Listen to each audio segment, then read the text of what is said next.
Assalamualaikum warahmatullahi wabarakatuh. Oke, kali ini saya akan bahas tentang beberapa bahan yang diperlukan untuk membuat menu kopi, es kopi kekinian ya. Tapi ini adalah bahan yang paling sederhana dan paling murah. Jadi kita nggak perlu peralatan, nggak perlu peralatan yang mahal-mahal. Bahan-bahannya juga saya pilihin yang paling sederhana dan paling gampang gitu ya. Gampang, murah, cepat ngerjainnya gitu ya. Pada saat kita melayani pembeli, ini jauh lebih cepat gitu. Oke, apa aja sih bahannya? Yang bahan utamanya adalah ini, cold brew konsentrat. Cold brew konsentrat ini memang agak di pasaran sih belum ada ya. Mungkin ada beberapa merek tapi masih agak sulit dicari. Kami sih cerita Kopi Nusantara punya gitu, bisa bisa beli di kita, dan kita nggak jual bebas gitu. Ini hanya dijual kepada member-member aja sih gitu ya. Tapi kalau mau bikin sendiri juga bisa. Intinya cold brew konsentrat ini adalah teknik seduh menggunakan air dingin, seduh dingin. Makanya namanya cold brew, seduh dingin. Dia tidak pakai air panas gitu ya. Nanti di materi lain saya akan sampaikan juga cara membuat cold brew, terutama cold brew konsentrat ya. Dia jadi hasilnya akan mirip seperti espresso, kadar pahitnya itu sama gitu dengan espresso, tapi mungkin perbedaannya ya dia dingin dan kremanya nggak ada gitu, yang minyak-minyak itu nggak ada. Kemudian dengan cara teknik cold brew ini, seduh dingin ini, kadar asam dari biji kopi itu berkurang. Sehingga saya sarankan untuk membuat cold brew itu menggunakan kopi yang ada asamnya gitu ya. Memang karakternya asam, sehingga nanti ketika dia jadi cold brew, setelah jadi kan asamnya turun. Kalau kadar asamnya rendah, makin hilang asamnya gitu. Oke, seperti itu. Ini dia cold brew. Kemudian ada gula aren. Gula aren ini lagi happening sih. Sebenarnya nggak harus gula aren ya. Ada beberapa menu kita pakai gula cair, gula putih aja cairkan. Nah, gula aren ini banyak di pasaran yang bisa dibeli gitu. Beberapa merek yang sudah cair, gula aren cair. Harganya berkisar 40.000 ke atas gitu ya. Tapi kalau mau bikin sendiri, bisa cari di pasar gula aren yang masih bentuknya batu itu, masih bongkahan itu ya, yang masih keras. Nah, kemudian dicairkan dengan cara dimasak. Kekentalannya bisa dicoba-coba sampai yang selera manisnya pas buat teman-teman. Cuma saran saya jangan terlalu kental, karena kalau kental dia akan mengendap. Nah, itu jadi kurang apa ya, sulit diaduknya, juga sulit tercampur gitu, sulit larut gitu ya. Jadi jangan terlalu kental. Biasanya saya itu 1 kilo itu bisa jadi 1 banding 1 lah. 1 kilo itu jadi 1 liter, atau bahkan kurang malah gitu. 1 kilo jadinya sekitar 800 mili gitu. Oke. Ini creamer. Creamer ini bisa pakai yang kalengan, bisa cari misalnya Carnation gitu, Carnation evaporated gitu ya, susu Carnation evaporated, atau ada juga merek FN misalnya yang evaporated. Frisian Flag kalau nggak salah ada juga gitu ya. Atau mau bikin sendiri, cari yang bubuk. Jadi creamer bubuk kemudian dicairkan pakai air panas gitu ya. Biasanya kalau yang bubuk itu saya rasionya pakainya 1 banding 5. Jadi 1 kilo bubuk itu jadinya nanti 5 liter gitu ya. Oke, ini dia. Nah, kemudian susu. Susu sini sengaja saya tampilkan ada 2 susu. Sebenarnya susu apa aja bisa dipakai. Misalnya mau pakai Greenfield boleh, mau pakai Cimory boleh, bahkan susu Ultra atau Indomilk pun sebenarnya oke-oke aja. Itu dia tergantung selera dan budget. Karena Greenfield pasti mahal gitu, Cimory juga mahal. Ini Ini yang paling banyak dipakai di kedai-kedai lah ya. Nah, lalu apa bedanya yang fresh milk ini pasteurized dengan yang UHT full cream? Biasanya sih saya kalau ini bisa buat latte, buat cappuccino saya pakai ini. Tepatnya ini saya pakai untuk yang dine in, yang makan di tempat, yang minumnya di tempat, nggak dibawa pulang, gitu. Sementara ini saya lebih banyak saya pakai untuk yang dibawa pulang, misalnya yang botolan gitu ya. Kenapa seperti itu? Karena kalau untuk yang botolan atau yang dibawa pulang biasanya nggak langsung habis, dia mau taruh di kulkas dulu atau misalnya pun yang gelas misalnya ordernya online gitu ya, takutnya di perjalanan lama gitu ya, perjalanan lama 1 jam misalnya seperti itu, dia berubah rasa, ya basi lah gitu ya. Jadi untuk yang take away atau yang bakal disimpan lama, saya pilih susu yang tahan lama. Nah, yang tahan lama ini. Kalau ini dia nggak tahan lama. Nah, caranya tahu mana susu yang tahan lama, mana yang enggak. Sebenarnya gampang. Kalau saya simple. Pada saat kita ke supermarket beli gitu ya, kita lihat ini susu dipajangnya di mana. Di kulkas kah? Atau di rak biasa yang nggak dingin gitu. Kalau dia ada di rak biasa yang tidak ada pendinginnya, artinya susu ini tahan di suhu ruang. Dia lebih tahan lama dan tahan cuaca lah. Jadi kalau misalnya susu itu nanti dibawa sama abang ojolnya dengan panas-panas terik, nggak masalah, nggak berubah rasanya gitu. Oke. Sementara kalau susu itu ternyata adanya di kulkas, di yang ada pendinginnya, dan di rak biasa nggak ada, sudah bisa dipastikan bahwa susu itu sebenarnya nggak awet gitu. Dia harus ditaruh di pendingin terus gitu. Nah, contohnya ini dia harus masuk kulkas. Udah dipakai atau belum, udah dibuka atau belum, tetap harus masuk kulkas. Misalnya kita beli ini dari supermarket bawa pulang ke rumah, kita lupa masukin kulkas, kita taruh di meja aja gitu ya. Besok nih udah basi dia, udah nggak enak besoknya gitu. Jadi pulang ke rumah udah langsung harus masuk kulkas gitu. Sementara yang ini enggak. Jadi ini saya juga biasa beli misalnya berapa karton gitu ya. Nah, ya masuk storage, nggak masuk kulkas gitu, masuk gudangnya kita lah gitu. Nah, untuk beberapa karton itu. Kecuali nanti kalau sudah dipakai, sudah dibuka, wajib masuk kulkas. Karena kalau udah dibuka dia udah terkontaminasi udara mungkin ya gitu ya. Kalau ditaruh digeletakin di meja begini ya basi gitu. Kalau udah dibuka harus masuk kulkas gitu. Kedua, yang kita lihat adalah tanggal kadaluarsanya. Kalau tanggal kadaluarsanya pendek, bisa dipastikan susu itu memang tidak tahan lama.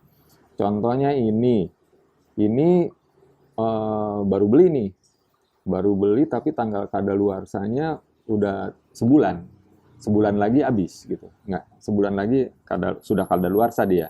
Sementara ini kadaluarsanya masih tahun depan, masih setahun gitu. Artinya dia memang panjang usianya, usia kadaluarsanya panjang. 1 tahun dia baru kadaluarsa. Sementara ini cuma 1 bulan aja. Jadi artinya ya ini tidak tahan lama, ini ya lebih tahan lama. Itu aja ya perbedaannya dan bagaimana cara memilihnya gitu. Jadi kalau misalnya kita dine in, orang minum di tempat langsung habis, pakai yang ini nggak apa-apa. Dan memang ini lebih enak sih dibanding ini sebenarnya gitu.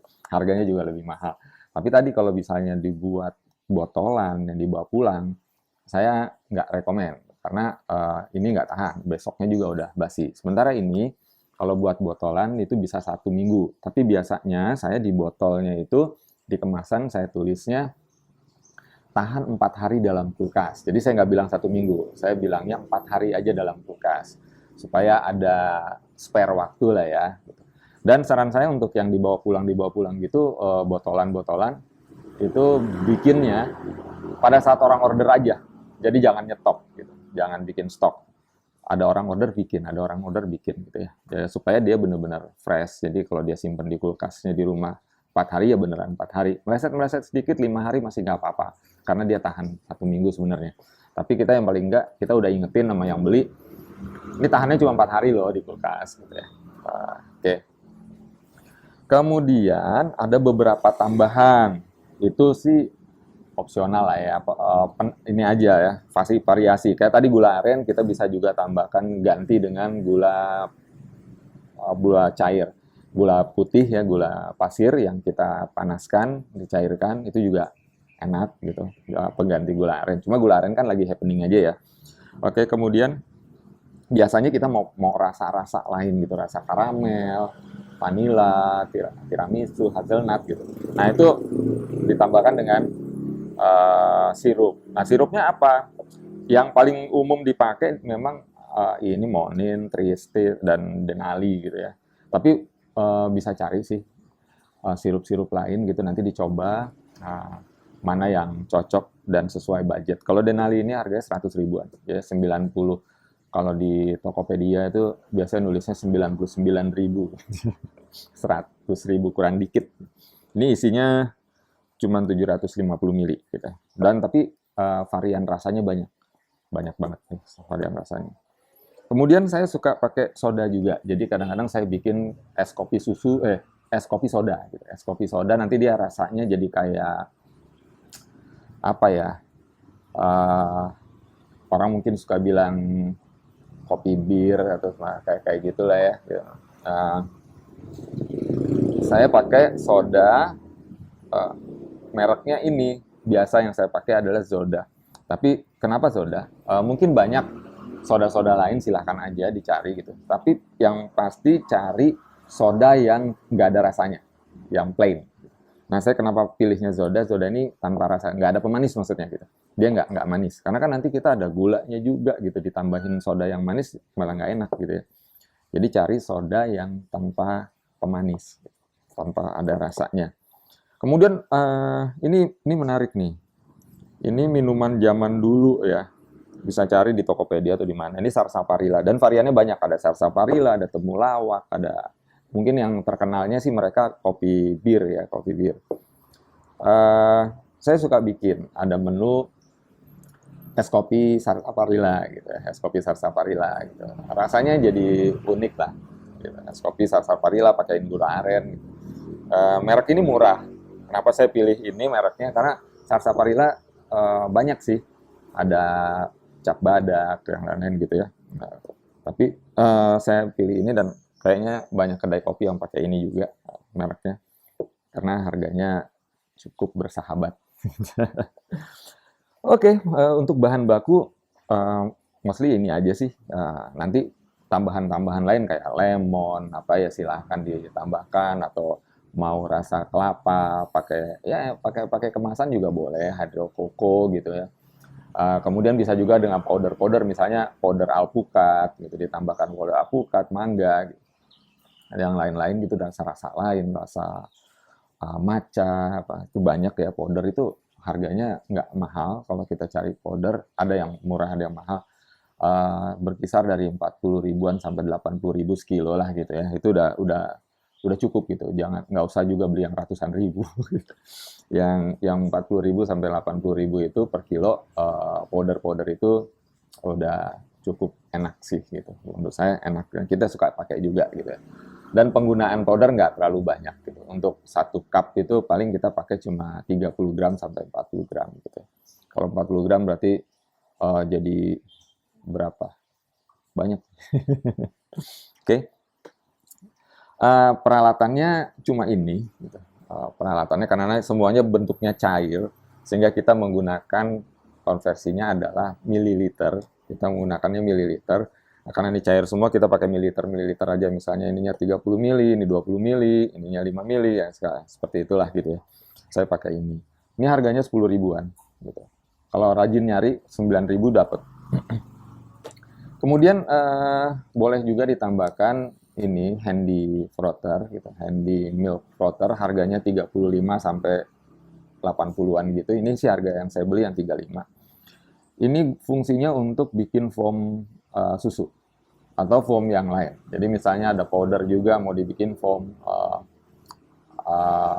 cheese gitu ya, rasa-rasa cheese keju atau mau dibikin foam pakai ini enak juga. Bikin dalgona juga bisa sih pakai ini. Gitu. Nah, kan misalnya kayak bikin cappuccino gitu, cappuccino ice gitu kan, ciri khasnya cappuccino itu susunya foam kan, jadi busa gitu. Nah, bikin busanya pakai ini, dikocok gitu. Susunya dikocok pakai ini.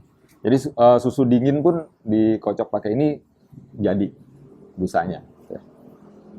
Oke, segini dulu. Intinya gini ya, ini adalah alternatif bahan untuk kita memulai bisnis kopi, di rumah untuk delivery dengan cost yang murah dan cara pembuatan yang gampang gitu. Caranya gampang gitu ya. Karena udah tinggal tuang aja. Ukuran pilihnya sekian, nggak perlu peralatan yang mahal-mahal gitu. Jadi bisa segera punya uang berapa di sini? 500.000 juga udah bisa jalan gitu ya. Di rumah ada modal 500.000, beli ini 35.000, ini 10.000 plus beli stok bahan baku, teman-teman sudah bisa mulai berbisnis kopi dari rumah gitu ya. Dan konsep ghost resto atau delivery gitu ya, nanti jualannya online, seperti itu sudah bisa dilakukan. Oke, sekian dari saya, sampai ketemu lagi pada materi-materi berikutnya. Assalamualaikum warahmatullahi wabarakatuh.